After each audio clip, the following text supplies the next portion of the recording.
کہ رمضان میں روزہ رکھتے کیوں ہیں، روزے کا مطلب کیا ہے، اور 30 دن تک لگاتار روزے کیوں رکھوائے جاتے ہیں۔ صبح کو سحری کے وقت جب ایک بندہ کھا پی لیتا ہے اور پھر سحری سے لے کے افطاری تک جو 15-16 گھنٹے اور جون جولائی میں کبھی 17-18 گھنٹے کا روزہ ہو جاتا ہے، صبح 3:30 بجے سحری ختم ہوتی ہے، شام کو 7:40 میں روزہ کھلتا ہے، تو یہ اتنی طویل مدت تک ہمیں اللہ کی طرف سے یہ حکم آنا کہ پانی کا قطرہ بھی حلق سے نیچے نہ جائے، کوئی پھل نہیں، کوئی دودھ نہیں، کوئی میوہ نہیں، کوئی فروٹ نہیں، کوئی کھانا نہیں، اناج نہیں، بھی کچھ بھی کھانا پینا نہیں ہے،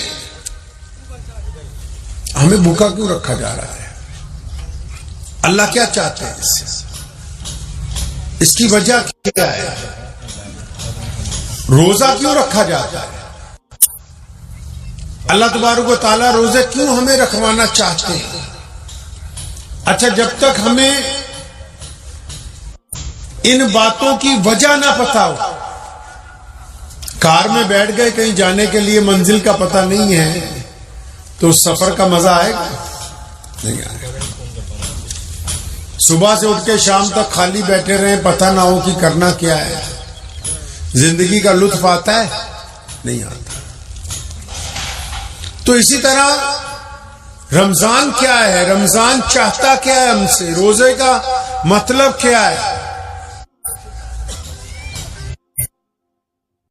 اگر میں آپ میں سے کسی کو ویسے پوچھ لوں کہ بھائی ہم روزہ کیوں رکھتے ہیں، آپ بتاؤ کیوں رکھتے ہیں؟ پتا ہے؟ ان کو پوچھ رہا ہوں، نہیں پتا؟ تمہیں پتا ہے؟ اب آپ اس سے اندازہ لگائیں یہ کیوں نہیں پتا؟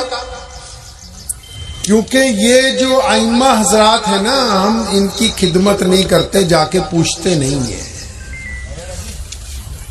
پوچھتے نہیں ہیں جا کے کہ حضرت یہ جو رمضان آ رہا ہے اس کا مطلب کیا ہے۔ اسلام فتووں کا مذہب نہیں ہے، اسلام کسی ایک دوسرے کے پیچھے کسی ایک دوسرے کی برائی کرنے کی تعلیم نہیں دیتا۔ اسلام نے کائنات کے سامنے وہ بہترین نظام رکھا ہے کہ آج پوری دنیا کی بڑی بڑی حکومتیں پچھلے 1450 سال سے لگی ہوئی ہیں محمد رسول اللہ صلی اللہ علیہ وسلم کی مخالفت میں۔ کون؟ ابو جہل لگا، عتبہ لگا، ولید لگا، امیہ لگا، عبداللہ بن جدان لگا، ابو لہب لگا، اور سارے کے سارے مشرکین مکہ لگے، اور پھر کیسر و کسریٰ کی طاقتیں، پھر انگلینڈ کی رانی، پھر فرانس کے راجے، پھر بڑے بڑے پوپ، ساری کائنات نے دیکھا کہ میرے کالی کملی والے صلی اللہ علیہ وسلم اکیلے تھے، اور آج پوری دنیا کا کوئی ملک، کوئی قصبہ ایسا نہیں جہاں کلمہ لا الہ الا اللہ محمد رسول اللہ پڑھنے والے لوگ موجود نہ ہوں۔ تو اس لیے جو ہم لوگ ہیں ہمیں بھی پتا ہونا چاہیے یہ دین ہم سے کہتا کیا ہے، چاہتا کیا ہے۔ روزے کے لیے قرآن پاک میں ذکر آیا، قرآن پاک میں اللہ تعالیٰ نے فرمایا کہ روزے آپ پر فرض کر دیے گئے، فرمایا جس طرح پہلی امتوں پر بھی کیے۔ یہ پہلی امتوں کا ذکر اس لیے کیا تاکہ آپ کو ایسا نہ لگے کہ ہمارے پہ یہ بوجھ ڈالا گیا، فرمایا روزے فرض کر دیے جس طرح پہلی امتوں پر بھی کیے گئے۔ آگے پھر وجہ بیان کی، فرمایا اس لیے تاکہ تم متقی بن جاؤ۔ سمجھا ہے روزے کا مطلب؟ فرمایا روزے اس لیے فرض کیے تاکہ تم متقی بن جاؤ۔ متقی کو دیسی زبان کی کہنے سی پنجابی چ، تاکہ تسی چنگے بندے بن جاؤ، اس لیے روزے فرض کیتے۔ اچھا جی، پھر بھوکا کیوں رکھوایا؟ ابھی اگر میں اس نوجوان کو وردی پہنا دی جائے، سرکار کہے کہ تمہیں سپاہی لگا دیا، ایس پی لگا دیا، تو اگر یہ کپڑے اتار کے پولیس کے کپڑے کوئی پہن لے، عہدہ مل جائے، اس کو چٹھی مل جائے کہ تم افسر ہو، تو اس کی چال میں اور عام کپڑوں کی چال میں فرق آ جائے گا کہ نہیں آئے گا؟ فرق آئے گا کہ نہیں آئے گا؟ یہ روزہ انقلابی عبادت ہے، یہ انسان کے جسم میں انقلاب برپا کرتی ہے جب ہم صبح کو روزہ رکھتے ہیں اور یہ پتہ ہے کہ شام سورج ڈوبنے تک کچھ کھانا نہیں، کچھ پینا نہیں، کچھ نہیں میں اپنے حلق سے اتار سکتا. تو جب لاکھوں لوگ سڑک پہ چلتے ہیں اور ان کے بیچ میں جو روزے دار چلتا ہے نا، اس کی چال بدلی ہوئی ہوتی ہے، اسے پتا ہوتا ہے کہ میرا روزہ ہے. روزہ بندے کی چال بدل دیتا ہے. اچھا چل تو سارے ہی ویسے رہے ہیں، پھر چال میں بدلاؤ کیا ہے؟ چال میں بدلاؤ یہ ہے کہ میرے پیارے نبی حضرت محمد کو صلی اللہ زور سے صلی اللہ علیہ وسلم نے فرمایا روزہ مومن کے لیے ڈھال ہے جب تک وہ اس کو پھاڑ نہیں دیتا. اچھا تو پھر اس کے چلنے میں اور دوسروں کے چلنے میں کیا فرق ہے؟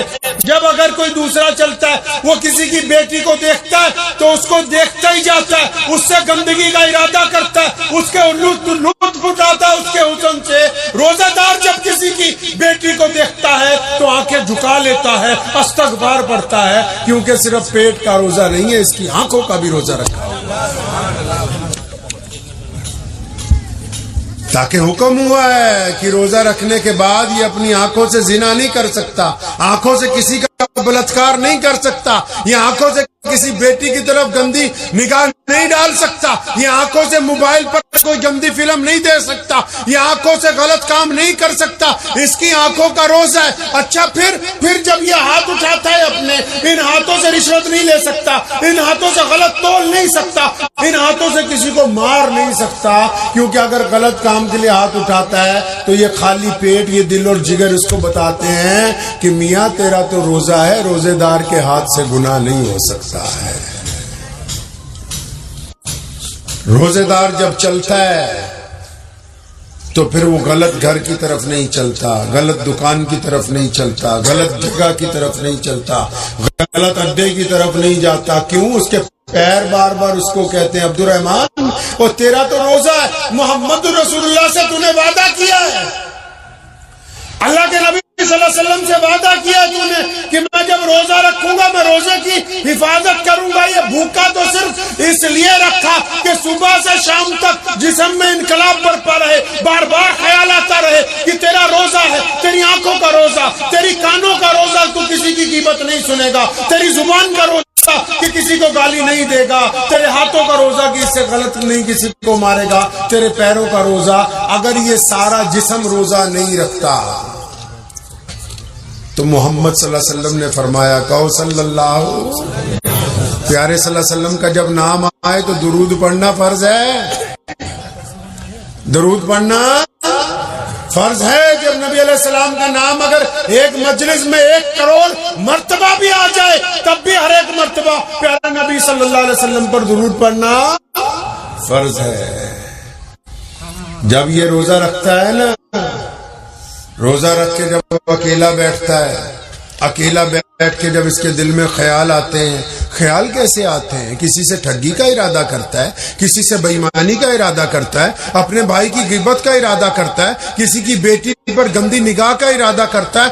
اگر خیالات گندے ہو گئے تو تب بھی روزہ جاتا رہا، کیونکہ یہ رسول اللہ نے عطا فرمایا ہے. اور جب روزہ رکھ لیا اب اس پہ فرض ہو گیا کہ مومن اپنے دل کو ناپاک نہیں ہونے دیتا، مومن اپنی سوچ کو ناپاک نہیں ہونے دیتا، مومن اپنی زبان کو ناپاک نہیں ہونے دیتا. اور یہ 30 دن روزے اس لیے رکھوائے کہ اگر جنید کو گالی دینے کی عادت ہے، اگر عبد الرحمان کو غلط کام کی عادت ہے، اگر محمد شفیع کو کوئی غلط کام کی عادت پڑ گئی تو پہلے دن روزہ رکھے گا، غلط عادت سے رک جائے گا، دوسرے دن رکھے گا پھر رک جائے گا، تیسرے دن رکھے گا پھر رک جائے گا.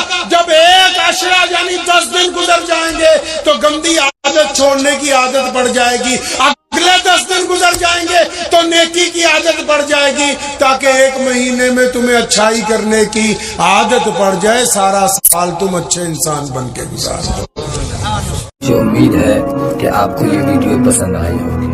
اگر پسند آئی ہو تو یہ آپ اپنے دوستوں کے ساتھ شیئر کریں اور اس چینل کو سبسکرائب ضرور کریں.